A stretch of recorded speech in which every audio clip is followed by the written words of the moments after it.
welcome to the soccer field. And I want you to imagine now it's the weekend and we're about to play a soccer game, and your team's going to be blue, and your team over the weekend score 3 goals. But it's an exceptional weekend for your friend's team because they beat you and they score in the red jersey 4 goals. So for the game, you got 3 out of the 7 goals. Your friend's team got 4 out of the 7 goals. Now I want you to imagine coach is a bit anxious, and he's going through the scenarios with you. And coach says, okay, what if this happens every week? What if every week we get 3 goals and the other team gets 4 goals? Essentially, what will be the result of the season, or each week, game by game, what's our running total going to be? So that was week 1. Let's make week 2, if that repeats again. And so you get 3 goals and your opponents in red get 4 goals. So the fraction is still 3 out of 7 and 4 out of 7 for that week. But altogether for the 2 weeks, we can see it is 6 out of the 14 now.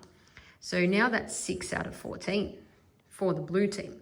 For red team, it is now 8 out of the 14. So 8 out of 14. And then if we keep going, basically it will keep building an equivalent fraction to the first one, but in a way where you can see that it is definitely still equivalent, because you trust that it's still 3 out of 7, 4 out of 7.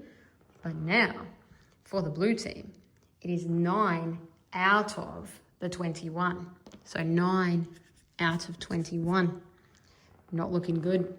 Whereas for the red team, we now have 12 out of 21.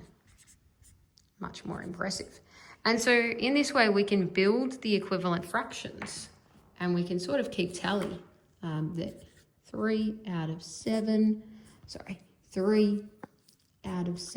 was the same as 6 out of 14, was the same as 9 out of 21. And up here where I have a bit more space, that 4 out of 7 is the same as 8 out of 14, is the same as 12 out of 21, and on we go. So it's not just about doubling or times them by 3 or times them by 2. It increases it proportionally on a step-by-step basis, so students can understand the pattern of what that might look like, and also trust that it is still equivalent, because every row is still equivalent and looks equivalent to the first fraction that was made, or the base fraction, I guess, if you want to call it that, the original, the OG fraction.